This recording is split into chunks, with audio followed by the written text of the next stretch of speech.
옆 사람하고 인사 한번 합시다. 하나님과 우리는 하나입니다.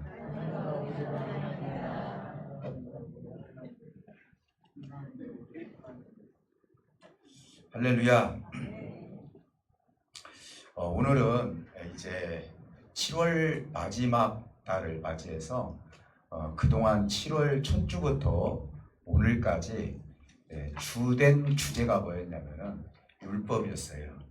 율법이 과연 우리에게 어떤 관계를 형성하고 있느냐, 그 내용도 오늘도 마지막으로 10계명, 그것도 5계명에서 10계명까지 율법을 통하여서 하나님과 어떤 유기적인 관계를 우리가 유지하고 있는지에 대해서 말씀을 나눠보도록 하겠습니다. 유기적인 관계라는 것은 조금 여러분들에게 쉽게 해석을 해드리면은 내 아들이 있어요. 근데 내 아들이나 딸이 아팠어요. 예를 들어서 그러면은 육체는 아들과 딸이 아프더라도 마음은 부모가 아픈 거예요.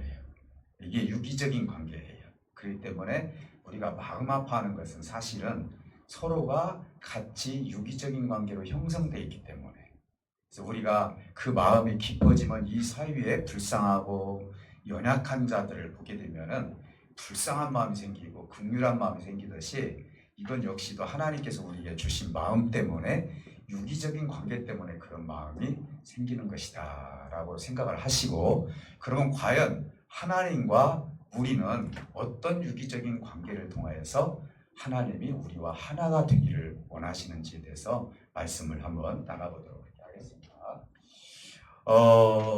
하나님의 형상을 입은 사람은요, 저나 여러분들은 다 하나님의 형상을 입었어요. 하나님의 형상을 입은 사람은요, 절대로 혼자 독립적으로 생활할 수가 없어요.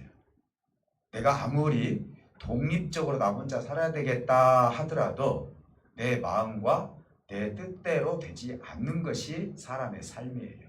그 이유는 뭐냐? 하나님의 형상이 내 안에 계시기 때문에 그래요. 믿습니까?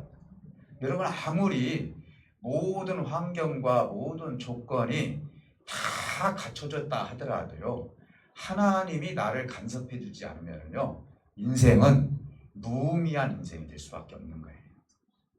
그렇기 때문에 하나님과 내가 하나가 되어 있다는 이 자체, 내가 괴로워도 상관이 없어요. 즐거워도 상관이 없고요. 내가 어떤 일을 당해도요, 일단은 하나님과 우리가 유기적인 관계를 맺고 있기 때문에 그분이 계심으로 말미암아 아버지의 그 귀한 뜻을 이루어갈 수 있는 연관된 삶을 우리가 살아갈 수 있다고 볼 수 있어요. 자, 그 이유는 뭐냐? 하나님과 우리 사이는 유기적인 관계로 형성되기 때문이에요. 내가 마음 아프면은 하나님도 마음 아파하셔요. 그렇죠?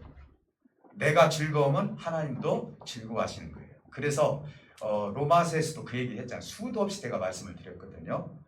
우리 안에 계신 성령 하나님께서 빌 바를 알지 못하는 우리를 위해서 근심하신다.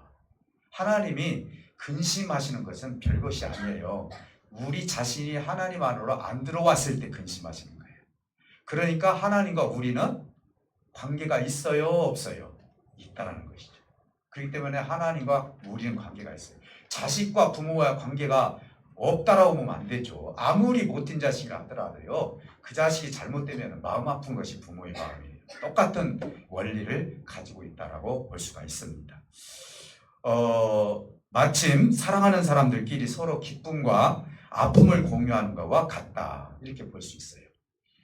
7월 한 달 동안 우리들이 율법에 관해서 말씀을 나누면서 과연 율법은 우리의 무거운 짐이냐? 그것이 아니라 우리를 하나님의 온전한 사람으로 만들어가는 과정이다, 이렇게 제가 말씀을 드렸어요. 그래서 오늘로써 이제 율법에 관한 것을 통하여서 내가 어떤 복을 받았냐면은 하나님과 예수님과 성령님을 통해서 우리가 하나가 되는 유기적인 관계가 되어 있다 할지라도 다음 주부터는 우리는 죽을 때까지 죄와 싸울 수밖에 없는 존재라는 것에 대해서 말씀을 나눠보도록 하겠습니다. 하나님과 내가 유기적인 관계라 해서 이제 끝난 게 아니에요. 유기적인 관계라 할지라도 이 죄 문제는 죽을 때까지 우리가 싸워야 할 문제라는 것을 로마서의 말씀을 통해서 또 다음 주에 말씀을 나눠보도록 하고, 오늘은 그 핵심이 율법과 하나님, 그 다음에 율법과 사람, 하나님과 사람의 관계인 이 내용을 통하여서 어떻게 하나님의 형상을 입은 사람들이 유기적인 관계를 우리가 이어갈 수 있겠느냐. 율법을 보면 하나님의 형상이 투영이 되고 하나님의 마음이 투영이 되고요. 또 우리 인간에게는 하나님의 마음이 있는 사람들에게는요, 율법을 지킬 수는 없지만 자꾸 지키고 싶은 마음이 저나 여러분들에게 있어요.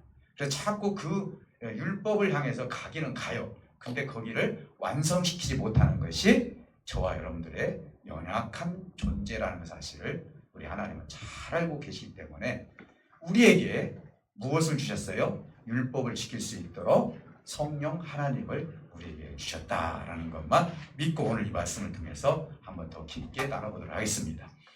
오늘 말씀은요, 사람에 관한 내용이라고 볼 수도 있어요. 어떻게 보면은 실제로 이 말씀은요, 사람에 관한 내용이지만, 예를 들어서 내 부모를 공경하라, 살인하지 말라, 간음하지 말라, 도둑질하지 말라, 내 유해의 것을 탐내지 말라, 이런 모든 것들을 보면은 사람에 관한 것이지만 실질적으로 내 사람에 관한 것이지만은 누구와 연관이 되어 있냐면은 하나님과 연관이 되어 있다는 거예요. 자, 예를 들어서 내가 도둑질을 했어요. 그러면 부모님은 편합니까? 아니죠. 그게 문제가 됐어요. 편할 수가 없는 거예요.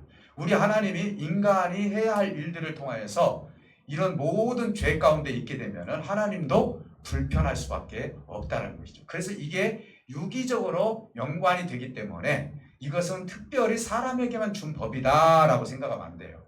왜 그러냐면은 1계명에서 4계명까지는 학자들이 뭐라고 구분을 해놨냐면은 이것은 대신 관계다. 대신이라는 것은 하나님과의 관계를 통해서 4계명을 주었다. 그리고 5계명에서 10계명까지는 대인 관계다. 그래서 이것은 우리 인간이 해야 할 일이다.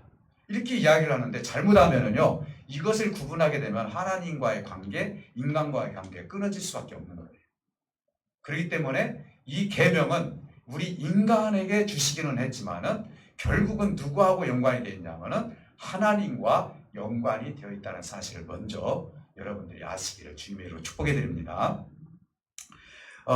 오늘 이 유기적인 관계를 한번 살펴보면서 첫 번째부터 한번 제가 두 가지를 이 계명을 가지고 제 5계명 내 부모를 공경하라 하고 그리고 나머지를 한꺼번에 묶어서 한번 말씀을 나눠보면서 왜 유기적인 관계를 유지를 해야 되는지에 대해서 말씀을 나눠보도록 하겠습니다. 내 부모를 공경하라라는 의미가 하나님과 사람 사이에 어떤 유기적인 관계가 있기에 내 부모를 공경하라고 했는가? 자, 이걸 우리 하나님께서 말씀해 주셨어요. 여러분, 10계명에서 특이한 것이 하나가 있다면은 제 5계명이에요. 그러면은 여러분들 생각할 때 하나님이 주신 거 공편지게 5계명과 인간에게 주신 계명 5계명에서 10계명이 돼야 되는데 하나님을 향한 계명은 4계명이고 인간에게 주신 계명은 6계명인데 그 중간에 내 부모를 공경하라 해서 사람에게 한 계명을 더 주었다는 것이 10계명의 특징이에요. 그러면 왜 하나님께서 제5계명에 내 부모를 공경하라고 그렇게 특별히 말씀해 주셨을까요? 이것은 제1계명과 연관이 되어 있다는 것을 먼저 우리가 이해를 하고 들어가야 돼요. 여러분, 제1계명이 뭐냐면 나 위에 다른 신을 두지 말라 이렇게 했어요.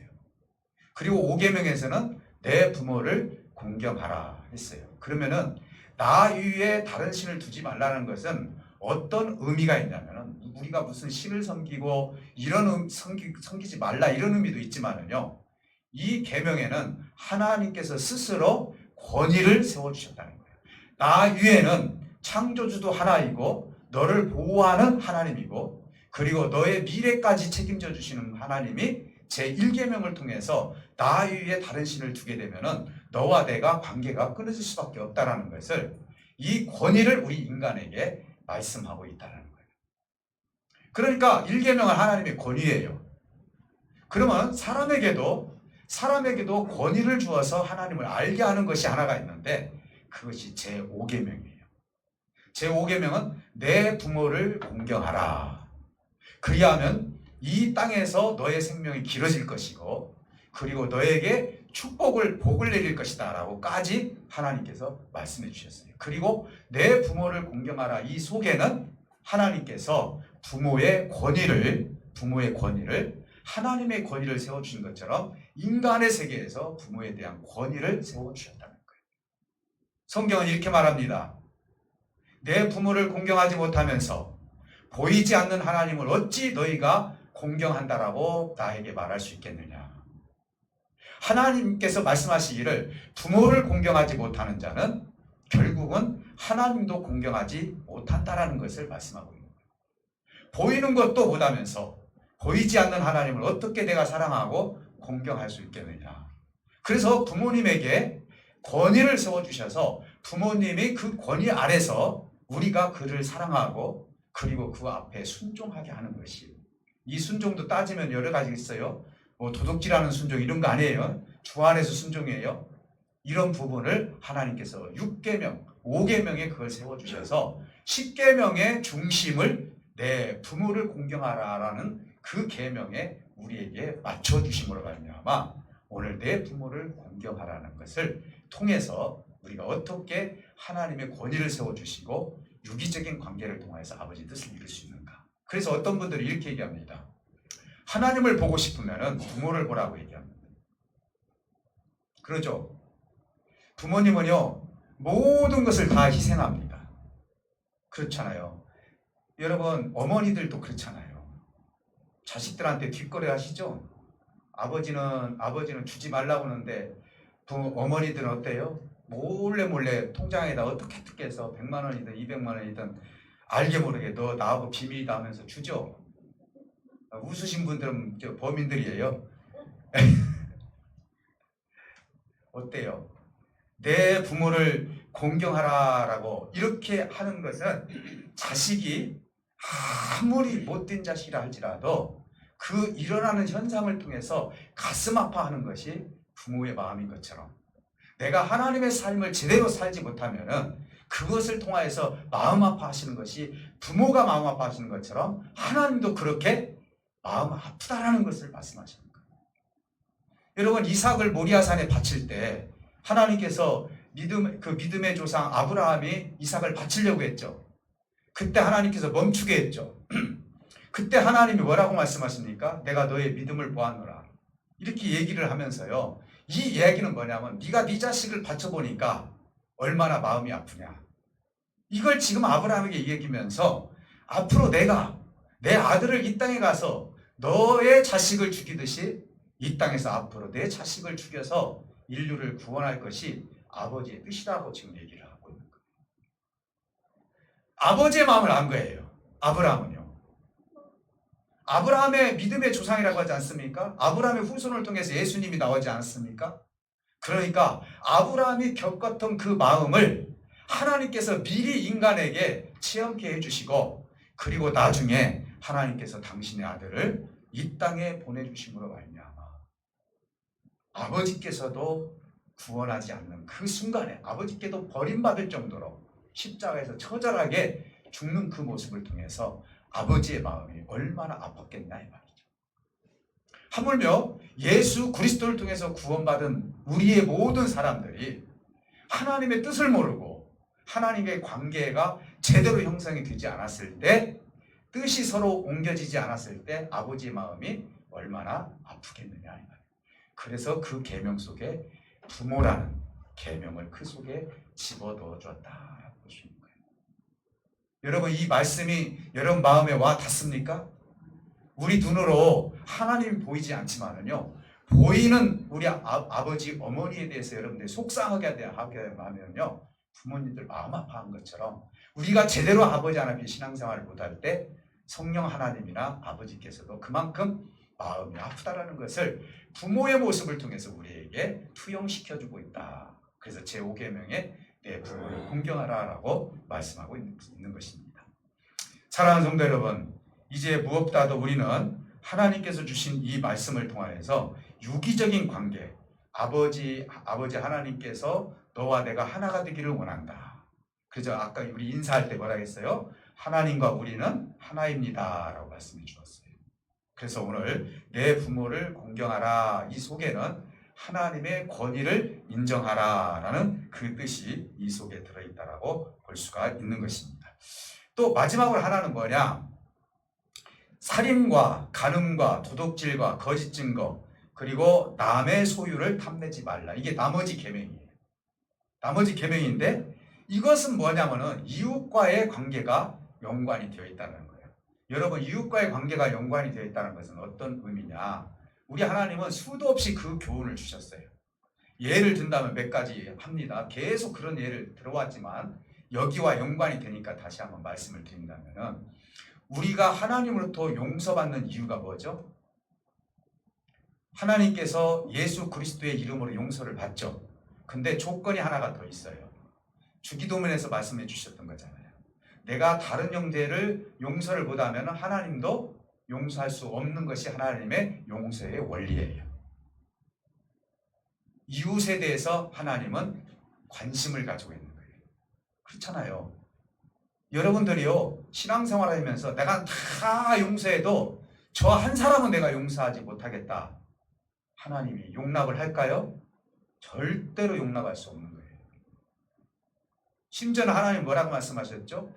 내 원수까지도 용서하라요. 하나님, 나는 원수까지 용서 못해요. 아, 내가 어떻게 원수까지 용서합니까? 원수까지 용서해 주신 분이 손양원 목사님이죠. 자기 아들 두 아들을 죽였던 폭도를 자기 아들로 삼아버리지 않습니까?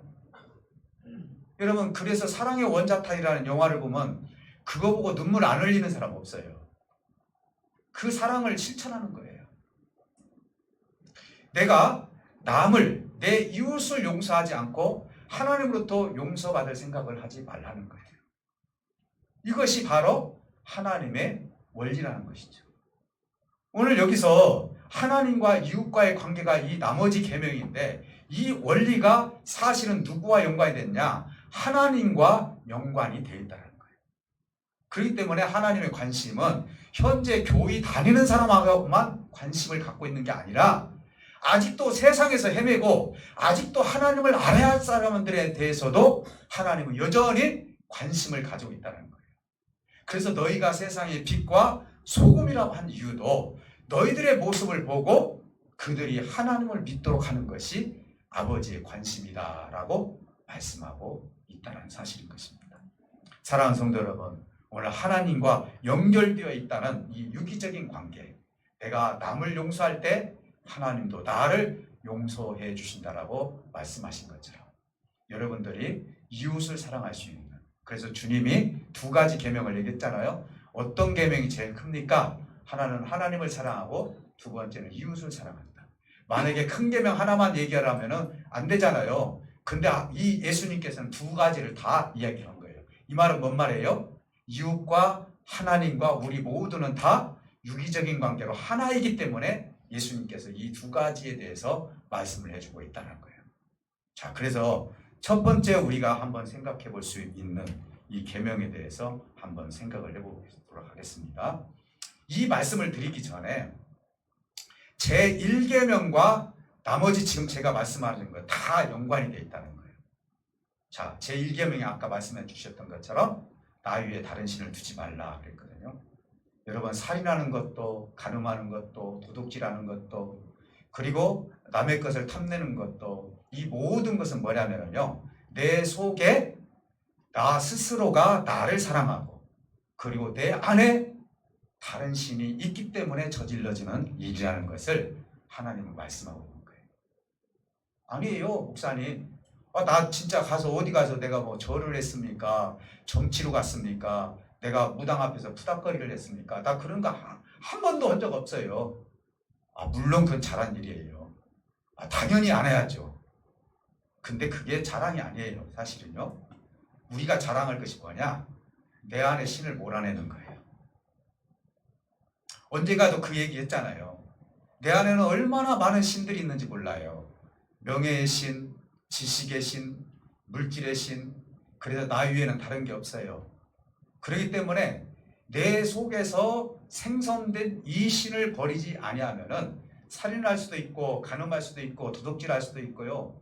탐낼 수도 있고요. 이게 여러 가지 모든 것들이 이 신 때문에, 내 속에 있는 신 때문에 문제가 생겨서 이 문제들을 우리가 일으킨다는 거예요. 그렇기 때문에 이 십계명에서 나 살인하지 말아야지, 간음하지 말아야지, 남의 걸 탐내지 말아야지, 여러분 이걸 갖다가 율법처럼 생각하시면 안 돼요. 이 속에는 어떤 의미가 있는지에 대해서 우리가 한번 깊이 말씀을 한번 나눠보도록 하겠습니다. 내 안에 하나님보다 더 사랑하는 것이 있다면 그게 신이에요. 너무 심하게 말씀하시는 거 아닙니까? 혹시 그렇게 한다면 신이 그렇다면 여러분 다시 생각해 보세요. 예를 들어서 서울에 있는 어떤 자매님이 어떤 목사님한테 이야기를 들었는데, 여러분 강아지 키우시죠? 네, 강아지 때문에 예배 참석 못 하겠다고 해서 예배 참석 못 해요. 강아지 신을 섬기고 있어요 지금. 그래서 강아지 사랑하지 말라는 얘기 아니에요. 네, 얼마든지 우리가 지혜롭게 할 수 있잖아요. 그럼에도 그 강아지에서 떨어지지 못해요. 강아지는 사랑의 대상은 대상이에요. 근데 숭배의 대상은 아니에요. 그렇지 않습니까? 근데 우리 숭배하고 있잖아요. 자, 그러면 첫 번째, 살인하는 이유를 우리가 알아야 돼요. 왜 살인합니까? 요즘은 보면은요, 뉴스를 보면은 참 무서운 세상이에요. 뭐 급발진이니 아니면은 막 기분 나쁘다고 막 차를 갖다가 밀어붙이지를 않는가, 정신이 이상이 돼가지고 칼로 찌르지를 않는가, 뭐 이것도 살인은 살인이에요. 그런데 여기에서 지금 말하는 이 살인은 어떻게 보면 의도적인 살인, 물론 그것도 의도적인 살인이지만은 이 살인이 어디서부터 시작이 됐는지에 대해서 근본 뿌리부터 생각하지 않으면 안 된다는 거예요. 사랑하는 성도 여러분, 여러 가지가 있겠지만은 하나님보다도 자기를 사랑하는 스스로 신적인 존재로서 자기를 무너뜨렸을 때 생성된 미움이 생기기 시작합니다. 내 자존심을 무너뜨린다거나, 아니면 내 생각을 무너뜨린다거나, 아니면 내가 생각한 이데올로기를 무너뜨린다거나. 그래서 여러분 전쟁을 보면은요, 자기 생각과 틀리다고 해서 수많은 사람들을 가스실에다 집어넣어 놓고 죽이지를 않습니까? 이게 얼마나 의도적인 살인이에요. 그러니까 그 살인의 이유가 뭐냐면은 나하고 다르다고 해서, 내 뜻대로 맞지 않는다고 해서, 그래서 내 속에서 생성된 미움이 시작이 살인이다. 예수님께서는 이렇게 말씀하셨습니다. 미움이 시작이 살인이라고 했는데, 너희들이 내 형제를 미워하면 이미 너희는 그 형제를 살인하였느니라 라고 주님께서 말씀하고 있기 때문에 그렇습니다. 이유는 뭡니까? 살인이라는 것은 미움부터 시작이 되기 때문에 그렇다. 형제를 미워하는 사람, 이미 살인한 사람이다. 오늘 내가 내 속에 미움이 생성되어서 내가 실질적으로 죽이지는 못하지만은 이것은 살인의 앞으로 예비자다라고 볼 수 있는 거예요. 심지어는 죽었으면 좋겠다. 저 사람 무엇으로 태어나냐? 저 사람 귀신이 잡아가지도 않냐? 등등 여러 가지에 대해서 내 입으로 하나님의 사람으로서 할 수 없는 말들을 해내면서 미우니까 별말을 다 하게 되는 거예요. 하나님은요, 미움 자체가 이 속에 안 계시는 거예요. 근데 인간에게는요, 미움이라는 것이 존재하니까 미움이 생기는 거예요. 이것은 하나님과의 관계를 끊어버리는 거예요. 오늘 하나님과 유기적인 관계가 되려면은 내 속에서 먼저 미움이라는 존재가 없어질 수 있도록 하나님께 간구하셔야 돼요. 내 안에 계신 성령께 여러분들 의뢰해야 돼요. 하나님, 나는 정말 내가 봤을 때, 인간적으로 봤을 때 내가 어떻게 원수를 사랑할 수 있습니까? 내 속에서 생성되는 이 미움을 절제할 수가 없어서 내가 어떻게 해야 될지 내가 날마다 잠을 못 자고 이러고 있습니다. 그러나 이것이 아버지의 뜻이라면은 이것을 이길 수 있는 힘을 허락해 주셔서 정말 내 속에서 미움이 없어지게 하여 주시옵소서. 하나님의 도움이 필요합니다. 하나님 좀 도와주세요. 이런 걸 우리가 기도를 해야 되지 않겠어요? 여러분들은 이런 기도 하십니까? 물론 우리 여러 가지 기도해요. 이루어 주시옵소서. 많은 것을 기도해요. 근데 여러분 기도하실 때 내 안에 미움이 있다면 그 미움을 없애달라고 기도하신 분들이 있습니까? 스스로 대답해 주시기 바랍니다. 있습니까? 예. 여러분 대신 내가 대답해 드렸어요. 오늘 여러분들이 기도할 때 미움이 없어야 돼요. 미움이 없어야 하나님과의 관계가 형성이 되는 거예요. 또 하나 한번 생각해 봅시다. 간음하지 말라 그랬어요. 여러분, 이미 주님께서 이런 말씀하셨죠. 이미 너희 안에 그 음욕을 품으면 이미 너희는 간음을 했다라고 말씀을 하고 있는 거예요. 하나님은 내가 실질적으로 행동으로 옮기지 않았는데도 마음에서부터 간음이 시작된다라고 그 말씀을 통해서 지적해 준 거예요. 여러분, 한 여인이 간음 현장에서 잡혔던 그런 일들이 있었어요. 그래서 한 여인을 잡아먹고 사람들이 돌로 쳐서 죽이려고 하는 순간에 예수님이 그 앞에 계시는데 예수님께서 지나가시는데 그들이 이야기를 합니다. 주님, 이 사람은 율법에 의하면 돌로 쳐 죽이라고 했는데 주님이라면 어떻게 하시겠습니까? 돌로 쳐 죽일까요? 우리 예수님은 이 진퇴양난의 질문을 받았어요. 왜 그러느냐? 이 사람들은 그 질문을 통해서 예수님의 대답을 막을 수 있다고 생각을 했던 거예요. 만약에 돌로 치라 하면은 그렇게 사랑을 강조하시는 주님께서 어찌 저 사람에게 돌로 치라고 합니까? 이런 대답이 나올 것이고, 저를 용서하고 사랑하라 하면은 어떻게 하나님께서 주신 율법을 주께서는 어기십니까? 라고 그렇게 그들은 얘기할 거예요. 의기양양하게 저 주님이 대체가 뭔 대답을 하시는지 한번 지켜보자. 예수님께서 고개를 숙이고 땅바닥에다가 무엇인가를 썼어요. 근데 뭘 썼는지는 성경에 나오지는 않아요. 아마 그들에게 잠잠하게 조금 마음을 가라앉히고 예수님께서 일어서셔서 이렇게 그들에게 도리어 질문을 합니다. 여기에서 죄가 없는 자가 먼저 돌을 들어서 쳐라. 그렇잖아요. 죄가 없는 자가. 아니, 사람이 왜 죄가 없어요? 다 있잖아요. 저 여인도 죄를 졌지만은 너희들도 보이지 않는 곳에서, 예수님께서는 지금 그들의 마음을 흔들어 제낀 거예요. 너희들도 그렇지 않겠느냐? 그럼에도 너희들이 죄가 없다면은 돌을 들어서 저 여인을 치라 했을 때 그들의 마음의 양심의 가책을 느끼고 한 사람씩 한 사람씩 물러나면서 결국은 그들의 질문이 헛되었다는 것을 예수님께서 가르쳐주고 있어요.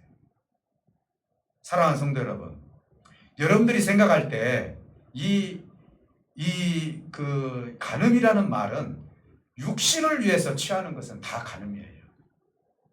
육신을 위해서 취하는 것. 자, 예를 들어볼까요? 내가 어떤 탑에 가가지고 절을 100번을 하면은 나에게 무엇인가 소원이 이루어져요. 자, 무엇을 위해서 내가 지금 절을 하고 있어요? 육신을 위해서 절을 하고 있어요. 이게 간음이에요. 우리가 생각할 때, 지금 여기서 말하는 그 간음, 이것을 훨씬 뛰어넘는 간음이라는 사실을 여러분들이 명심하시길 주님의 축복해 드립니다. 육신을 위해서 내가 사랑하고, 육신을 위해서 뭔가 내가 그것을 투자를 하고, 그리고 그것과 함께, 심지어는 사실은요, 강아지를 사랑하는 것조차도, 하나님보다 더 사랑하는 조차도, 여러분 강아지 키우시는 분들 있잖아요. 그리고 강아지한테 뭐라고 얘기합니까? 대새끼라고 하죠. 어떻게 강아지가 자식이 될 수 있습니까? 나는 그 얘기 들을 때마다 그건 좀 구분을 냈으면 좋겠습니다. 아이고 아들, 아이고 딸 하면서 아이고 저는요 가끔 보면 놀랄 때가 많아요.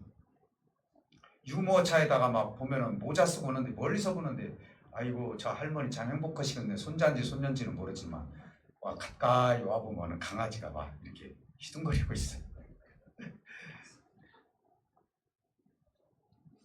여러분 그게 나쁘다는 얘기가 아니에요. 나쁘다는 얘기가 아니라 여러분들이 이것을 하나님보다 더 사랑하기 시작을 하면은요 이것도 간음이 될 수 있다 이 말이에요. 간음의 그 개요를 여러분 잘 알아야 돼요. 그래서 다른 신에게 뭔가 내가 강구를 해서 그 신에게 내가 절을 하고 뭔가 바치면은 무엇인가 이루어지겠다라고 생각하는 것, 이것조차도 간음이라는 사실을 여러분 명심하시기를 주님으로 축복해 드립니다. 이렇게 되면 하나님과 유기적인 관계가 끊어질 수밖에 없다는 것을 말씀하고 있습니다. 8계명에 보니까 도둑질하지 말라. 여러분, 자신이 주인이 되고자 하는 마음 때문에 도둑질을 하게 되는 거예요. 그렇잖아요? 이것은 내가 지금 이 말을 아직은 이해가 되지 못하지만은 제가 마가복음 12장에 대한 비유를 통하여서 여러분들 도둑질이 무엇인지를, 예수님께서 지금 말씀하시는 도둑질의 범위가 어디까지인가를, 여러분 도둑질이 뭡니까? 라면 다 알아요. 남의 것을 훔치는 것입니다. 다 알아요. 그런데 오늘 예수님께서 말씀하시는 도둑질이 뭔지에 대해서, 이 도둑질이 하나님과 관계가 어떻게 끊어지는지에 대해서 말씀을 나눠보도록 하겠습니다. 이 비유에 보면은 어떤 한 사람이 포도원을 만들어 놓고 거기에 적자는 틀을 만들어 놓고 그들에게 일을 할 수 있도록 해주었어요. 그리고 1년 뒤에 내가 여기 와서 그 소산을 내가 가져가도록 그렇게 약속을 하고, 이제 그 종들에게 포도원을 잘 다스려서 생산을 많이 하도록 해라, 이렇게 했어요. 그러면 포도원 주인이 따로 있지 않습니까? 그런데 1년이 돼서 포도원 주인이 종을 보냈어요. 종을 보내가지고 포도즙 틀에서 짠 소산을 주인에게 갖다 줘야 되니까 좀 줘라, 이렇게 얘기하니까 도리어 그 종들이 주인이 보낸 종을 죽여버렸습니다. 그리고 그 포도원을 자기 것이라고 이야기를 하는 거예요. 또 보냈어요. 또 죽여요. 계속 반복이 되다가 마지막으로 주인이 이제는 내 아들을 보내면 죽이지 않겠지 하고 아들을 보냈습니다. 아들을 보냈는데 이제는 아들마저도 죽이고 자기 것이라고 이야기하면서 자기네들이 이제 포도원의 주인인 양 행사를 하고 있어요. 이건 뭡니까? 선지자들이 아무리 이 땅에 와서 하나님이 주인입니다 라고 대답을 이야기를 해도 선지자를 죽입니다. 그러다 마지못해 우리 하나님께서 당신의 아들 예수 그리스도를 이 땅에 보냈더니 예수님마저도 십자가에서 죽여버리고, 그리고 이 모든 것은 우리 것입니다 라고 주장하는 유대인들을 향해서, 하나님을 모르는 사람들을 향해서 주님께서 비유적으로 말씀하고 있어요. 여러분, 심지어는 어떤 일이 벌어졌죠? 제사를 드릴 때 양과 소와 염소를 가지고 와서 드려야 되는데, 예를 들어서 전주에서 여기까지 만약에 여러분들 양을 끌고 온다면 얼마나 힘들겠어요. 그러니까 거기에 장사꾼이 생기기 시작합니다. 제사장들하고 돈거래를 하기 시작합니다.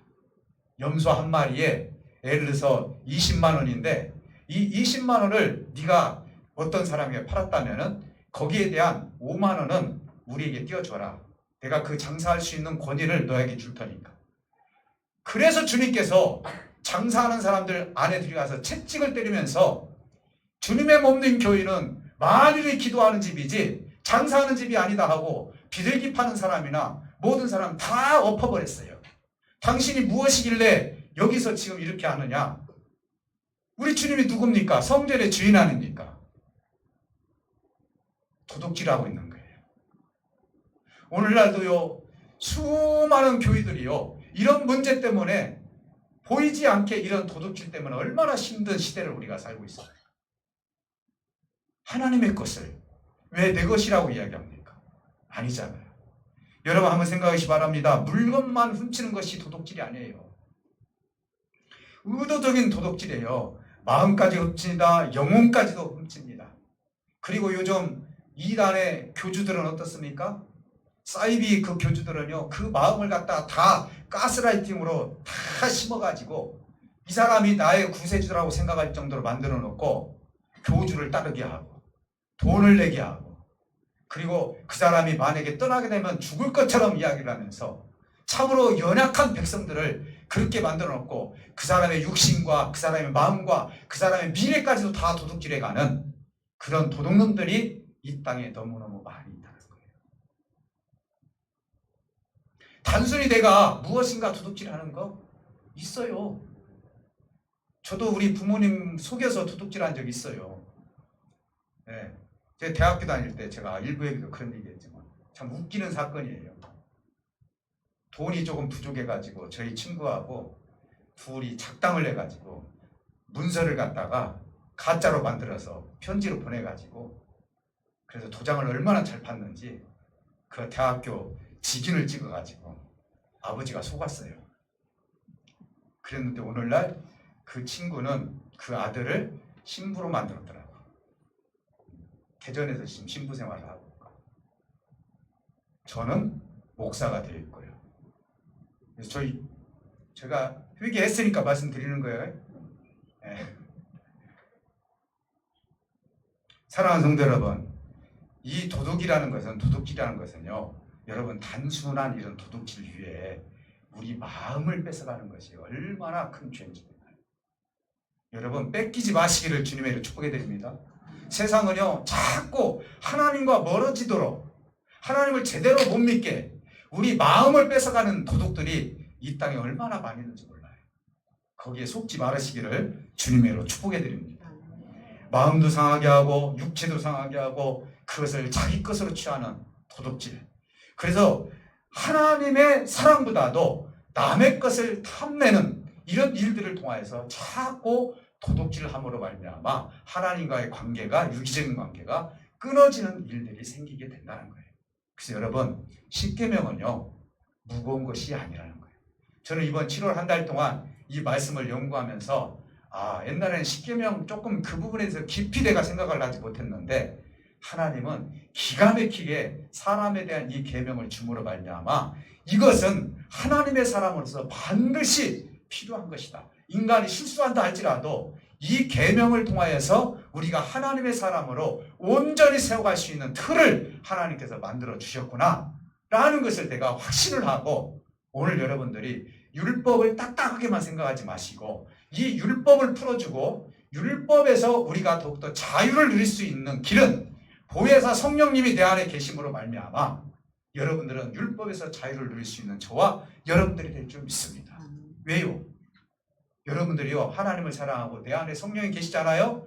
그러면은요 어느 날 갑자기 내가 사랑하지 못했던 사람을 사랑하기 시작합니다. 그렇잖아요. 내가 증오하고 내가 그들에 대해서 미워했던 사람들이 어느 날 갑자기 내가 사랑으로 바뀌고 증오가 없어져 버리고 하나님의 사랑으로 대해주는 그런 일들이 생성되는 것은 이미 주님께서 나를 통하여서 율법을 지킬 수 있도록 성령 하나님께서 나에게 은혜를 주셨기 때문에 그런 삶으로 성장할 수 있도록 하나님이 열어주신다는 사실을 믿으시기를 주님으로 축복해 드립니다. 여러분 억지로 율법을 지키려고 하지 마세요. 누구를 의지하라고요? 성령님을 의지할 때 율법을 지킬 수가 있는 거예요. 성령님 의지하지 않으면요 율법 못 지켜요.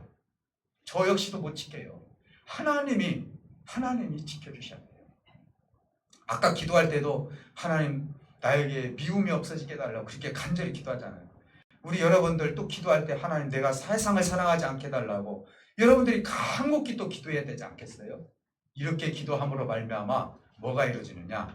율법이 우리 주님께서 폐하는 것이 아니라 율법을 우리 주님께서 완성시키는 것처럼 하나님께서도 저와 여러분들을 통해서 율법을 완성시키시기를 원하시는 것이 하나님의 마음이라는 사실을 믿으시기를 주님으로 축복해 드립니다. 사랑하는 성도 여러분, 이제 하나님도 우리가 하나가 되기를 원합니다.